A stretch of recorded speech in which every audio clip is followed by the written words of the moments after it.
Saya menekuni hidroponik itu sekitar 7 sampai 8 bulan yang lalu. 7 sampai 8 bulan Iya, yang lalu. Berarti Iya. belum lama ya? Belum lama.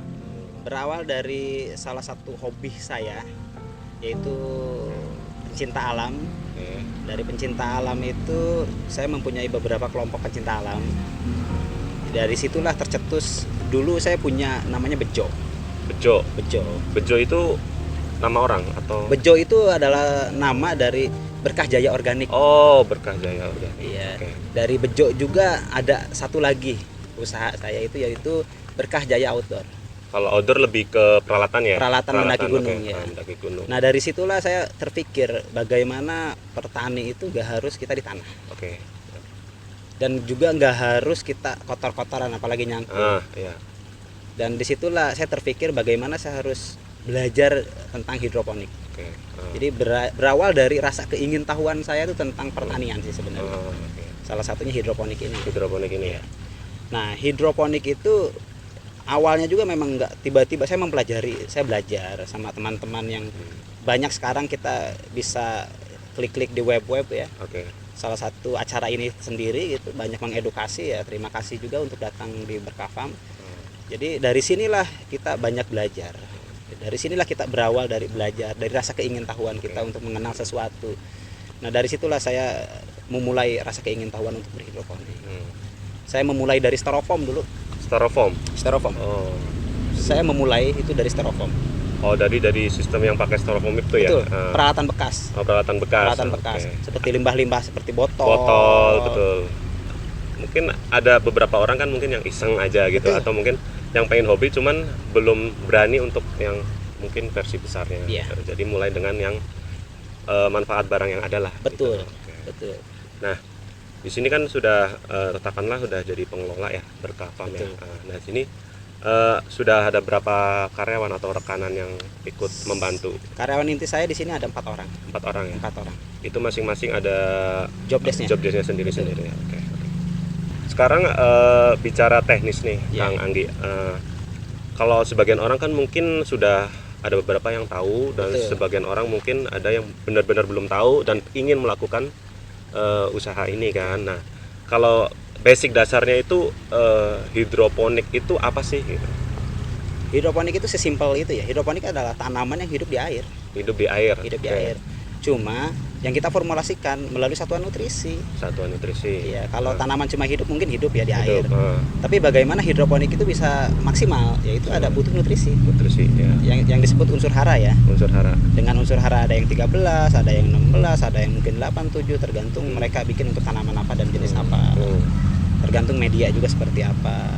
Nah, hidroponik itu adalah salah satu memudahkan para petani ya untuk mengenal teknologi juga sih. Teknologi inovasi ya. Inovasi juga sih. Walaupun memang hidroponik itu sejak lama sudah ada. Sudah ada. Sudah ada. Tapi pengetahuan itu terkadang di Indonesia itu masih minim. Masih minim. Masih Betul, minim. betul. Karena yang mereka pikirkan adalah budget untuk membuat hidroponik itu besar loh. Iya. Emang sih ya. Padahal kita memulai untuk hidroponik, salah satunya untuk ketahanan pangan, kayak misalkan ibu rumah tangga, Betul. anak-anak sekolah, itu bisa bikin di rumah. Bisa dibikin di rumah ya. Iya. Sesimpel itu sih. Betul. Salah satunya dengan botol minuman, styrofoam, apapun itu yang barang-barang bekas, itu bisa sebenarnya. Bisa. Gitu. Cuma yang bikin bisanya mereka mau nggak untuk mencoba. Betul. Yang penting adalah kemauan diri. Gitu Kemauan, kan. betul. Mungkin kita harus skala kecil dulu kali ya. Maksudnya biar misalnya kita melakukan skala besar kita rugi, jadi kecewa gitu. Ya udah skala kecil aja gitu yang ada di rumah gitu ibu rumah tangga. Jadi mungkin step by step baru mungkin bisa berkembang. Itu tadi pengertian secara intinya hidroponik itu seperti itu ya. Iya. Nah, sekarang bahan atau media apa sih yang harus disiapkan untuk kita bisa berhidroponik gitu. Intinya aja sih, bahan intinya yang harus ada gitu, wajib ada gitu. Ya salah satunya rockwool. Rockwool. Rockwool. Oh, yang busa. Yang busa itu. Busa, Bisa orang bisa ganti busa atau rockwool sendiri. Kalau kita di sini sekarang kita menggunakan rockwool. Dulu saya waktu menggunakan styrofoam udah untuk di rumah-rumah aja. Kita menggunakan sekam. Sekam bakar. Sekam bakar. Saya menggunakan sekam bakar, saya menggunakan kain flanel. Saya nggak pakai busa yang sofa yang bekas-bekas itu. Oh iya ada. Itu emang bisa? Bisa. Jadi nggak mengaruhi kualitas. Secara pertumbuhan pada dasarnya dia bisa, tetapi secara kualitas kalau standar kita berbicara standar. Kalau sekarang kita berbicara standar di supermarket itu mereka nggak mau yang pakai seperti itu. Makanya kalau kita udah bermain dengan class actionnya yang memang sudah berbeda, caranya pun berbeda. Tapi kan kita berbicara budget. Budget betul. Nah, betul. Fungsi kita adalah bagaimana memudahkan orang untuk mencintai tanaman. Ya salah satunya hidroponik. Mungkin dengan mencintai akhirnya ada rasa keingintahuan, apalagi sampai ke arah ke bisnisnya. Betul. Itu yang sudah saya lakukan. Nah, yang terpenting adalah kita cinta dulu terhadap itu, baru kita bisa melakukan kan. Betul. Oke. Nah, Rockwool ini kan berarti itu khusus untuk hidroponik ada ya? Dijual untuk khusus hidroponik atau mungkin dia bisa dipergunakan untuk misalnya kayak apa gitu? Nah, Rockwool itu bisa salah satunya untuk peredam kebisingan, peredam panas. Ya pada dasarnya Rockwool itu terbentuk dari batuan yang dipanaskan oleh ribuan derajat. Oke. Ya itu sudah ada pabrikan-pabrikan sekarang di Indonesia sudah banyak. Udah banyak ya. Udah mudah lah. Bahkan di toko-toko pertanian pun sudah ada disediakan dan itu murah lah gitu. Oke. Jadi mungkin Rockwool itu kayak sejenis pengganti tanah lah ya. Betul. Pengganti tanah. Nah, terus kan hidroponik ini medianya air Rockwool itu kan. Nah, kalau petani konvensional nih ya kan, biasanya kan pakai pupuk nih, antara pupuk kimia, entah hidroponik, entah mungkin dari biasanya bawang putih, bawang merah gitu kan. Nah, kalau untuk hidroponik ini pupuknya apa sih, Kang? Nah, orang lebih mengenal pupuk di hidroponik itu AB mix. A atau B. Atau orang terserah mau bilang Z sampai A sampai Z itu nggak ada masalah. Itu hanya penamaan untuk mempermudah orang mengenal. Sebenarnya AB mix itu adalah satuan nutrisi yang sudah diformulasikan melalui 1 ppm. Jadi diformulasikan, ditimbang dan dibikin satuannya itu untuk nutrisi itu. Makanya kalau misalkan kita di konvensional kita menggunakan pupuk kimia yang begitu banyak, di hidroponik itu sudah ada satuan yang memang tepat sasaran. Oke, jadi dikhususkan gitu. Sudah ada takarannya, sudah ada yang disesuaikan dengan tanaman, cuaca. Jadi udah melalui tes uji coba lah ya. Sudah. Nah, AB mix ini kan berarti pupuknya itu AB mix, namanya kan AB mix. Berarti AB ada yang dicampur kan? Berarti pupuk itu kan berarti ada 2 atau 3. Makro dan mikro. Nah, itu dicampur dengan skalanya? Skalanya tergantung kita mau menggunakannya sekian liter atau berapa. Tergantung juga. Tergantung dari volume air, media airnya. Oke. Jadi kita mengikuti media air berapa liter, baru kita menentukan skala dari AB mix itu. Oke. Dan sekarang itu di toko-toko pertanian itu sudah tersedia juga AB mix yang memang skala buat rumahan, skala untuk industri, udah sangat mudah sekarang ditemui. Karena sekarang itu alat-alat pertanian di kita itu sudah semakin modern ya, toko-toko pertanian. Jadi mempermudah para penghobi, orang-orang yang mau startup gitu. Iya, betul. Tinggal lihat kemauan lagi gitu. Betul. Passionnya apa nih gitu kan. Betul. Jadi kan tadi udah tahu tentang pupuk untuk hidroponik ini ya. Nah, pemberian pupuk ini, nah ini periodiknya gimana? Atau pas Mei atau pas mungkin HSS? Nah, itu HST atau mungkin gimana? Kita biasanya kalau di HSS hari setelah Semai itu kita perkenalkan kok. Nutrisi itu kalau misalkan kita diproduksinya 100%, kalau kita berbicara di sini ya, kalau diproduksi 100% atau 1000 ppm, kita mungkin di meja semainya itu sekitar 500 sampai 300 ppm. 500 sampai 300. Ya. Itu pas masa semai. Karena memperkenalkan aja. Gitu. Jadi biar si biji itu beradaptasi. Salah satunya beradaptasi, terus kedua kita nggak boros nutrisi juga. Karena pada dasarnya ketika di fase-fase itu mereka tidak terlalu makan yang banyak. Karena mereka hanya membutuhkan saja. Nah, ketika di masa-masa dia pembesaran dan generatifnya itu baru kita hajar. Nah, disitulah ada standar-standar satuan ppm. Satuan 1 liter per 1 mili per 1 liter. Terus kedua pH-nya harus ditentukan. Nah, untuk teman-teman untuk mau mencoba di hidroponik sendiri itu harus dilihat itu pH-nya, hati-hati. Nah, standar untuk pH untuk hidroponik berapa kan? 5,5 sampai 6,5. Sesuai dengan alat ukur pH meter ya? Betul. 5 sampai 6,5. Itu sudah ada standarnya. Nah, range-nya seperti apa, bagaimana perlakuannya. Mungkin teman-teman harus banyak mencoba. Berhenti dulu kali ya? Pemberian pupuk dari awal sampai panen itu gimana? Nah, kalau di kita itu kan udah skala industri. Dalam arti beda ya skala industri ya. Kalau skala hobi itu yang pasti harus dicek setiap hari juga sih pada dasarnya. Daily setiap hari. Setiap hari. Oke. Nutrisinya dicek dengan Dicek setiap hari. Oke. Kan ada sistem yang memang sudah modern, ada sistem yang kita sekarang masih jadulan. Jadulan itu ya kita masih cek pakai manual ya, yang menggunakan alat TDS dan sebagainya ya, macam-macam alat pH itu. Dan kita sendiri punya standar SOP ya di sini. Oh, ada Jadi standar SOP itu kita cek itu biasanya di pagi hari. di pagi hari. Di pagi hari. Oke. Sangat di pagi hari. Kita cek nutrisi, bagaimana nutrisi itu sesuai apa yang dibutuhkan, atau airnya itu kurang atau seperti apa gitu. Biasa di pagi hari kita melakukan itu. Dan kenapa di pagi hari? Karena disitulah tanaman akan beraktivitas. Jadi sebelum tanaman itu makan, kita harus sediakan makanannya. Ya kayak kita aja baik. misalnya mau kerja kan harus sarapan Harus dulu. sarapan, Begitu juga dengan tanaman gitu ya. Tadi sama aja. Nah, Sama. jadi yang tadi bilang apa RPM ya? PPM. PPM. PPM ini kan pas semai itu tadi bilang 300 sampai 500. Iya. Nah, semakin bertambah umur nih ya Ya, hidroponik, apakah PPM-nya pemberian nutrisinya harus naik? ya naik. Salah satunya di hari setelah tanam kita di sini ada namanya manajemen planting. Jadi bagaimana manajemen planting itu disesuaikan dengan kebutuhan market kita. Oke, kebetulan. Karena kita di sini punya target panen setiap hari. Dan panen setiap hari itu berarti kita harus nyemai setiap hari. Dan kita harus juga melihat di sini kita punya berapa lubang tanam, berapa kapasitas kita. Nah, itu disesuaikan dengan kapasitas kita juga. Makanya kita bikin manipulasi di sini. Bagaimana untuk pakcoy itu bisa panen satu meja itu per 10 hari sekali. Satu meja per 10 hari sekali. Kalau umur pakcoy itu sekitar 30 sampai 35 hari, kita bikin 10 hari. Oh, jadi estafet ya? Ya, Ya, bisa dibilang dari estafet. dari mulai semai itu 10 hari, 10 hari. remaja 10 hari, Oh, iya. di meja produksi itu tinggal 10 hari. Oh iya. Berarti ada saya pernah belajar sih estafet ini. Jadi kita nunggu panennya nggak terlalu lama. Betul. Kebutuhan market. Di situ karena apa? Karena memang kita kebutuhannya ya continue. Continue, betul. Karena standar di industri sendiri adalah kualitas dan kontinuitas.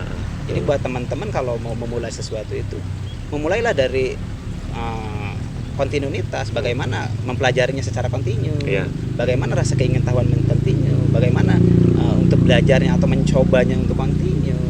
Nanti ketika teman-teman udah memulai ke arah industri atau ke arah produksi, teman-teman sudah terbiasa dengan hal seperti itu. Gitu. Bukan dijadikan, wah kita nggak bisa nih seperti ini karena gini ya, karena kita belum pernah memulainya dari nol. Iya, betul. Jadi harus tahu lebih dari nol dulu ya, baru kita tahu. Tadi kan bicara kuantitas sama continue. Iya, kuantitas. Nah, kalau misalnya salah satu itu nggak ada juga sama aja ya sebenarnya. Kuantitas nggak ada, tapi ya udah, marketnya nggak bakal jalan. Nggak bakalan. Jadi tanaman apa aja sih yang kiranya bisa buat di hidroponik, sistem hidroponik? Pada kebanyakan aja sayuran. Gitu. Sayuran ya. Sayuran. Apa aja sayurannya jenis-jenis? Banyak ya. Pakcoy, kangkung, chaisin, kale, siomak, romen, pagoda, samhongking, iceberg, lolorosa, macam-macam dari jenis sayuran yang memang habitatnya di dataran tinggi maupun dataran rendah. Itu pada dasarnya bisa. Bisa, tergantung kita perlakuannya ya. Satu tergantung perlakuan, terus kedua realistis enggak sih untuk di hidroponik? Iya benar, realistis ya. Ada orang berbicara, oh bisa nanam ini, bisa. Di hidroponik itu apa yang nggak bisa? Tapi realistis enggak? Dengan pengeluaran, listrik, nutrisi, perawatan, itu ada beberapa yang perlu kita pelajarin, yaitu realistisnya. Betul. Tapi kalau di Berkah Farm ini apa aja yang sekarang aktif lah? Sekarang di Berkah Farm sendiri kita lagi aktif dan fokus itu di 3 item. 3 item. Apa aja? Pakcoy, kangkung, dan chaisin. Atau karena di marketnya bagus? Nah dulu ini kita belajar ya. Saya dulu itu ini untuk analisa teman-teman. Saya itu sedikit orangnya, kalau saya belum pernah mencoba saya akan pernah tahu. Oke, ya. Dulu itu saya ada 11 item. 11 item. Yang itu salah satu yang tadi saya sebutkan. Itu saya untuk menganalisa market. Target market itu permintaannya mana sih? Dan yang paling mudah yang kita tanam itu apa sih sebenarnya? Iya, betul. Dan itu yang nanti akan kita cari, itu yang akan kita spesifikan. Dan pada dasarnya itu yang paling mudah yang akan kita ambil. Itu salah satunya. Kalau saya bagaimana untuk menilai market gitu. Market itu carinya yang mana sih yang paling banyak? Kalaupun ada, yang itu yang akan kita spesifikan. Dan kita pelajari yang paling mudah dengan perawatan, paling mudah dengan keadaan kebun kita, karyawan kita, yang paling mudah yang mana ya? Itu yang akan kita ambil. Mungkin setiap daerah, setiap orang akan berbeda-beda. Terus ada beberapa nih orang yang mungkin saya baca di lihat-lihat YouTube tuh ada orang nanya kenapa harus cesim, harus pakcoy. Kata mungkin sebagian orang bilang pertama saya harus suka dulu tuh sayur itu gitu. Ya. Nah kalau Mas Anggi gimana? Kalau misalnya sekarang kan lagi pakcoy, Cesim, cesim. kangkung. Nah itu Mas Anggi suka nggak konsumsi sendiri gitu? Saya senang. Suka? Karena saya sendiri memang makan sayur. Itu kan. Saya- Maksudnya salah satunya. Saya hobi karena saya pemakan sayur. Heeh. Jadi saya bukan pemakan daging ya. Nah Saya itu pemakan balik sayur. lagi kalau udah pemakan sayur itu seneng gitu. Saya senang. Dari mulai startup bisnis ini sampai sekarang kan pasti udah experience banget lah, Iya. udah pengalaman ini. Kendala apa yang sering dialami yang membuat gagal panen lah? Pastinya gagal, benar-benar gagal itu apa aja yang sering? Ya salah satunya kalau kita di sini kan ada sistem greenhouse-nya, ada sistem terbukanya ya. Ya pasti ada plus minus lah ya. Oke. Saya nggak pernah bilang yang paling greenhouse yang paling bagus. Saya nggak bilang yang terbuka itu yang paling jelek. Saya enggak. Pada dasarnya bagaimana kita sendiri perlakuannya kepada tanaman itu sendiri. Betul. Jadi menurut saya, menurut pandangan saya itu enggak semua itu bagus kok. Semua itu bagus. Semua itu bagus. Bagaimana kita merawatnya? Oke. Jadi fasilitas ini nggak terpengaruh ya. Yang penting perlakuan kita. Betul. Karena saya nggak mau memberikan satu pemahaman yang akhirnya orang terbebani dengan wah ini harus mahal, wah ini harus mahal. Iya betul. Jadi mindset orang itu udah kalah duluan Udah kalah karena duluan. fasilitas Betul. wah, itu mahal. Betul. Betul. Yang penting perlakuan ya. Perlakuan Di rumah pun juga kita bisa ya. bisa, kan? sangat-sangat bisa di pekarangan Bisa. rumah kita punya 1 meter kali 2 meter. Mungkin gini Kang, kalau ini mungkin buat skala industri kan Iya. berarti lebih mementingkan kuantitas tadi. Betul, Makanya betul. mungkin ya antisipasinya ya seperti ini mungkin greenhouse atau Betul. mungkin di sebelah paranet Ya. banyak gitu kan. Kalau di Kayak sini gitu. kita untuk pencegahan hama ya khususnya ya. Hamanya apa aja sih biasanya? Hama itu bisa belalang, Belalang. ulet, macam-macam ya binatang-binatang kecil. Kalau daun kuning itu apa? Daun kuning itu biasanya dia karena pH ya. pH-nya terlalu tinggi. pH itu bisa jadi rendah, bisa jadi terlalu Oh, tinggi. itu makanya daun kuning. Atau bisa jadi kandungan nutrisinya itu sendiri kurang. Kurang, betul. Atau bisa jadi karena patogen dari mikroba atau bakteri. Iya. Dari apa? Sanitasi. Hmm, Sanitasi bisa terjadi. Kenapa? Karena di situ akan ada hama. hmm, Jadilah bakteri. hmm. Bakteri melalui apa? Instalasi. Instalasi Nah, itu makanya perawatan itu sangat-sangat dibutuhkan. sangat dibutuhkan. Ya. Di situ untuk menjaga apa? Kualitas dan kontinuitas. Bagaimana perawatannya? Hmm. Jadi kita jangan dulu menyalahkan hama nih. Iya. Untuk betul, teman-teman, betul. jangan terpaku. Di tempat saya itu banyak kebun. Hmm. Di tempat saya seperti ini. Memang ada. Makanya nggak mendukung gitu kan. Iya. Tapi nggak- bagaimana bukan perawatan itu ya, kita sendiri? bukan perawatan perlakuan kita sendiri sih. Perlakuannya. Tapi pernah nggak menanam secara konvensional di tanah gitu? Saya pernah. Pernah. Saya mengawali pertanian itu di konvensional. Konvensional. Nah, Konvensional. perbedaan kesulitan nih Iya. dari hidroponik sama konvensional nih lebih sulit mana? Sebenarnya nggak ada yang sulit buat Ada saya. yang sulit ya? Kalau buat saya, karena pada dasarnya saya ingin belajar. Oh, Waktu jadi di konvensional itu kesulitannya adalah bagaimana umurnya itu agak lama memang. ya. Agak Kalau di lama ya, konvensional mungkin. agak lama. Tapi kalau di hidroponik itu lebih mudah lah ya. Lebih mudah. Lebih cepat, Lebih cepat. lebih mudah, lebih bersih, lebih higienis. Lebih higienis. Jadi banyak lebihnya di hidroponik sebenarnya. Tapi dua-duanya pun sama bagus. Sama bagus ya. Tergantung orangnya sih ya. Betul. Saya mengawali ini ya dari benar-benar konvensional. Mungkin nanti bisa dilihat ya nanti foto-fotonya nanti. saya Oh ya, mengawali. nanti Nanti bisa dari dilihat. mulai saya konvensional, bagaimana saya memulainya, dari mulai saya memulai hidroponik, apa yang saya mulai, nanti bisa dilihat dari channel ini. Nanti Oke. bisa dilihat. Nah, jadi kalau hidroponik ini berapa lama dari start kita semai nih sampai dengan masa panen? Apa tergantung jenis sayurannya? Tergantung jenis sayuran, Paling cepat apa? kangkung. Kangkung paling cepat. Paling Kayaknya cepat. emang konsumsinya terbanyak ya kangkungnya. Kalau pakcoy Pakcoy kurang lebih cepat juga di sini paling cepat, dan paling mudah, paling mudah ya. paling mudah. Nah, dibandingin sama yang konvensional itu berapa jaraknya? Kalau lamanya? misalkan kangkung, saya waktu di organik, karena saya setiap hari juga ya untuk Iya. pengiriman ke swalayan. Mhm. Jadi kangkung untuk mencapai 30 cm sampai 35 cm di organik itu waktunya itu sekitar 25 sampai 28 hari. Nah, Itu pun dengan nutrisi yang cukup, air yang cukup di konvensional. di konvensional. Nah, kalau untuk hidroponik Kalau di hidroponik 14 hari saya udah bisa jadi duit itu dari Udah, biji. Oh, jadi lebih efisien ya Lebih efisien. secara waktu. Secara jadi waktu. kita bisa kontinuitasnya, Betul. marketnya Betul. tercapai ya. Betul. Oke. Kan hidroponik lebih ke air ya. Iya, betul. Lebih penting banget. Air itu kadar airnya harus seperti apa? Tadi kan bicara pH. Nah, pH-nya berapa? Terus kan ada keasaman tuh. Betul. Nah, keasamannya harus berapa gitu. Betul.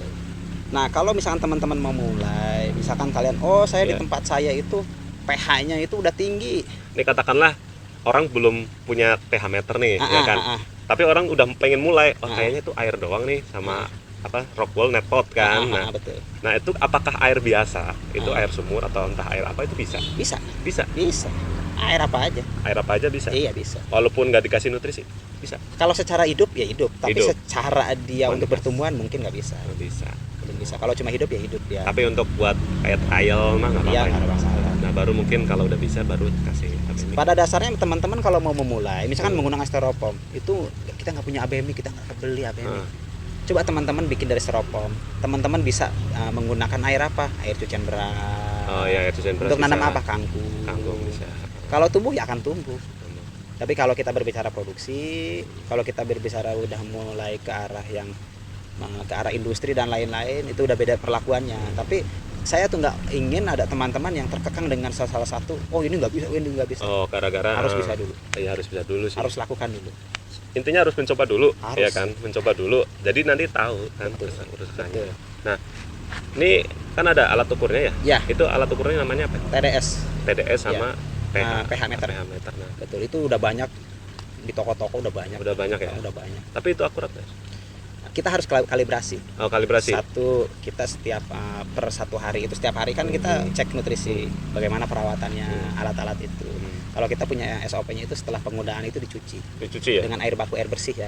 Oh, jadi setelah penggunaan Dicuci langsung dengan air disimpan di bersih. tempat yang kering. Karena itu kan bekas nutrisi ya. Kita nggak tahu di situ ada mikroba atau bakteri dan lain-lain, kita nggak pernah tahu. Dan setiap per 2 minggu itu dikalibrasi, disamakan gitu.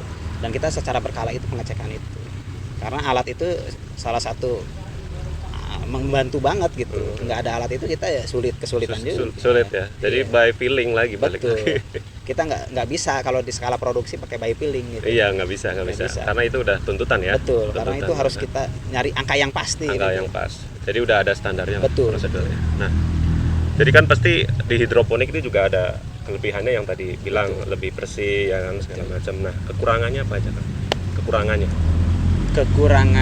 Kalau menurut saya nggak ada kekurangan. nggak ada ya? Nggak ada kekurangan.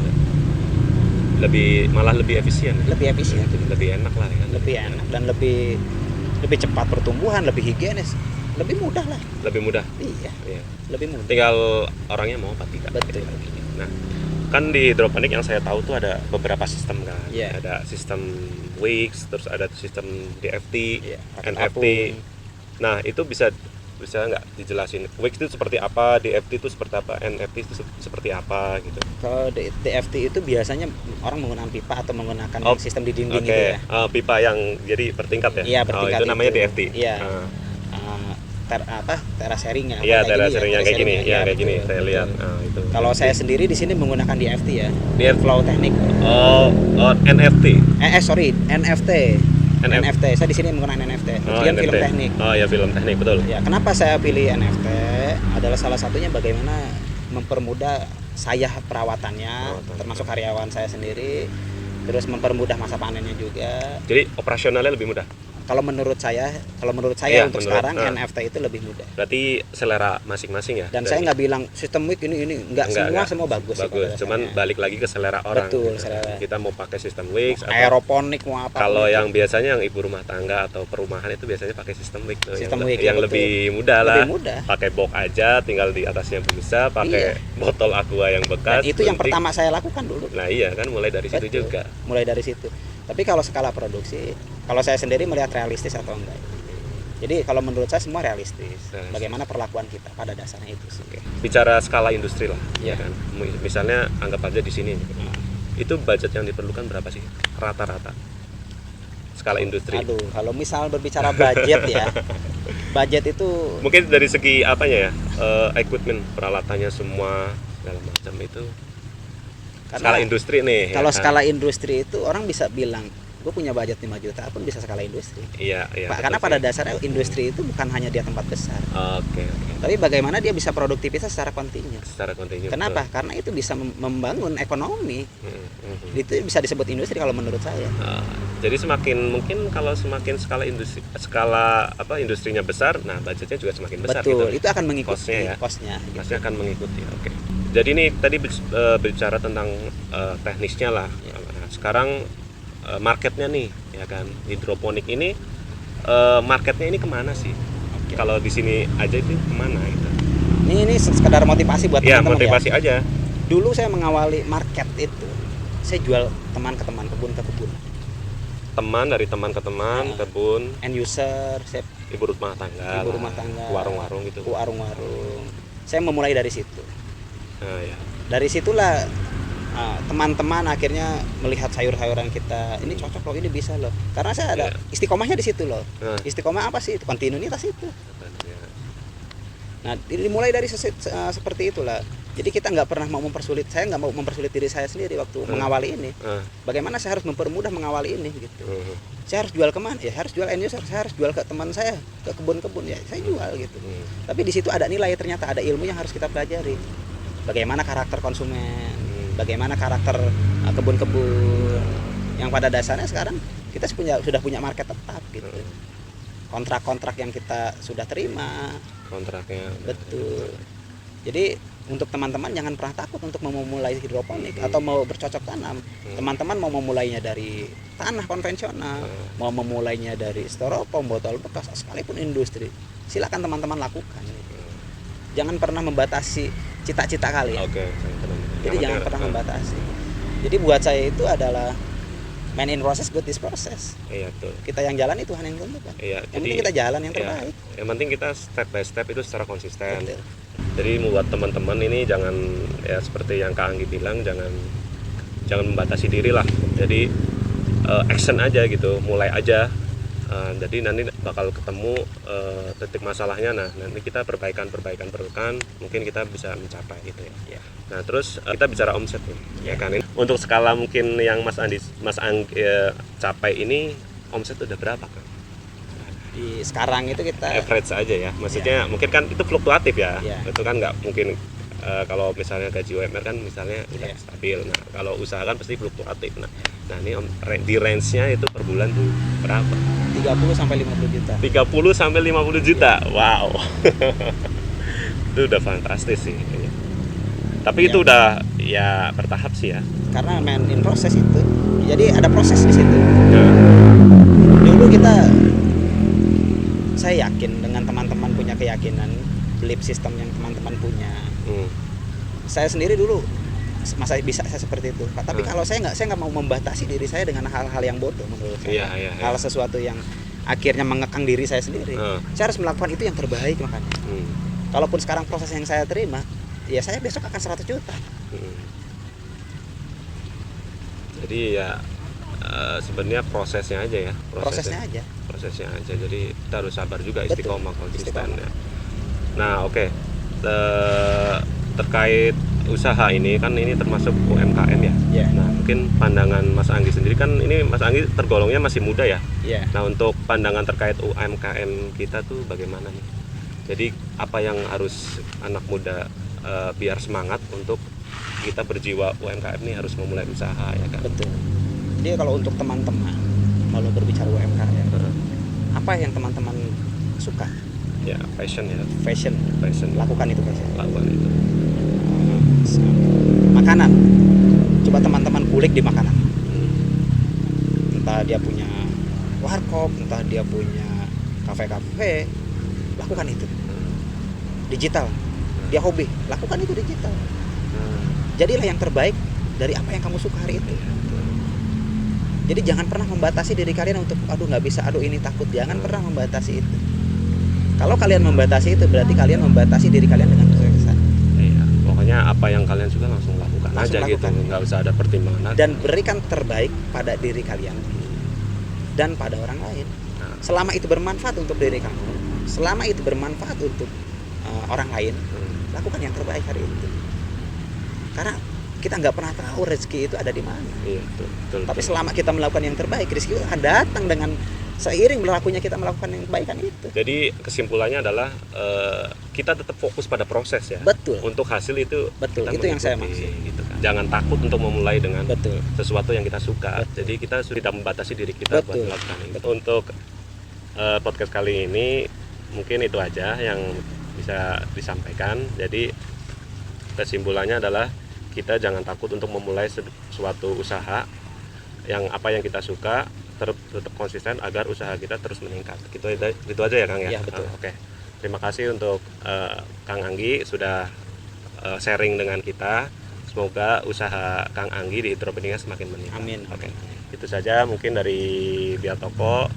Assalamualaikum warahmatullahi wabarakatuh. Waalaikumsalam.